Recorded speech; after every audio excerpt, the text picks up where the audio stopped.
Originali. Per chi le lingue straniere le studia, per coloro i quali sono un'importante risorsa durante le attività professionali, per chi semplicemente le ama, ogni settimana Lingue Originali su Caffè Italia vi propone estratti dalla letteratura inglese, tedesca e francese, introdotti, presentati e letti per voi da Marco Piovaz, Nadia Meroni e Barbara Marchand.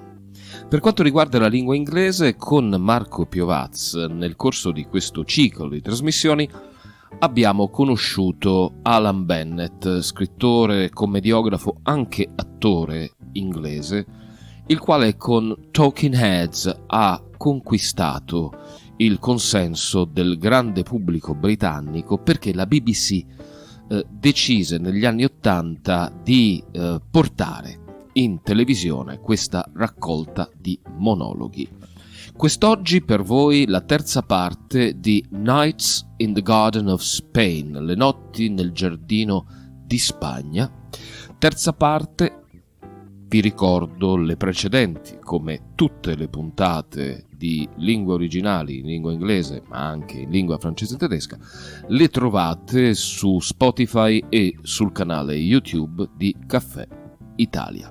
Ancora una volta una donna, protagonista dei monologhi di Alan Bennett. Le donne di Alan Bennett sono tutte problematiche, tutte alla ricerca di se stesse e in buona parte sole.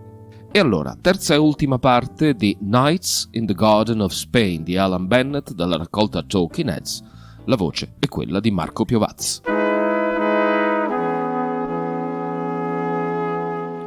I've misjudged Henry.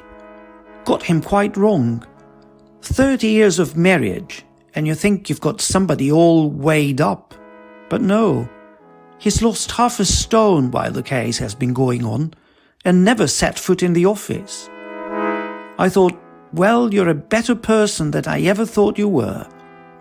I said to Fren, he's more worried about you than he's ever been about me. I mean, the day I had my scan, he went off to a golf tournament. So as a reward, I got out the brochures for Marbella, and that seemed to cheer him up. It's all come out in court, though. Turns out that Mr. has led her a dog's life, literally. The defense produced the collar and lead in evidence. Beat her, terrorized her. A saga of protracted and imaginative cruelty, counsel said. The prosecution, of course, goes after her, claiming it was all part of some game, sexually speaking, and that the cruelty was what she wanted. But she said if it had been mutual, she wouldn't have been interested. Anyway, how is it mutual to have your arm broken? A lot of lurid details. How he sometimes used to put a hood over her head so she couldn't see and bring in other people to watch. Business associates, she thought, leading lights in the world of vending machines, probably. Henry says she was lucky because there was another case going on the same week up in Liverpool. A man had up for killing a child, and that pushed her out of the limelight a bit. Of course, what Henry calls the wild and woolly feminist ladies were out in force, even shouting from the gallery. To a degree irresponsible, Henry said. However mitigating the circumstances, Rosemary, she has to be looking at a custodial sentence. Then, when he only gave her 2 years, the judge gets it in the neck from the Law and Order Brigade. But as Sheila Blanchard said, worth every minute of it, dear, if you ask me. A couple of years basket weaving and you get the bed to yourself. Cheap at the price.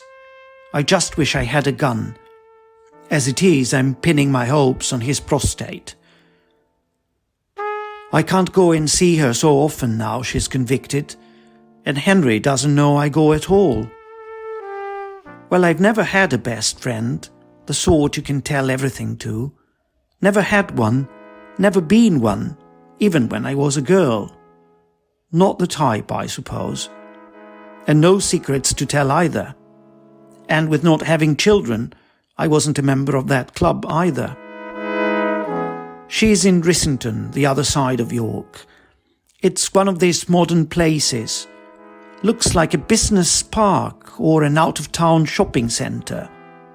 Crimes are us. She's transformed the present garden, which used to be very utilitarian, cabbages, lettuces and whatnot. Only now she's got them to do some interplanting, even make it a bit of a potager. And while it's never going to be Sissinghurst, the site's too windy, it's still streets ahead of what it was. She has visions of it being open to the public, but that's difficult with it being a prison. We go and sit on a seat in the garden, and she started telling me about all the stuff he forced her to do. Said she wanted me to know, in case it made me not want to see her anymore. I said, don't be silly. But terrible things I never knew people did. And with the hood over her head and men there, watching in silence. More than watching, actually.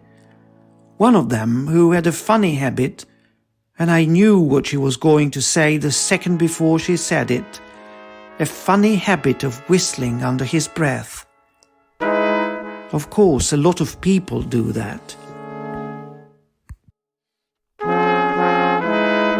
A Lingue Originali, Marco Piovaz ha letto per voi in lingua inglese. Lo ritroveremo su Caffè Italia la prossima settimana, venerdì, sempre alle ore 22. Ma Lingue Originali è in onda anche il sabato con Nadia Meroni, con la lettura in lingua tedesca, e la domenica con Barbara Marchand, per quella in lingua francese. Vi ringraziamo per l'ascolto e vi diamo appuntamento a Lingue Originali fra 7 giorni, sempre su Caffè Italia, la radio e il podcast dall'aroma italiano e non solo.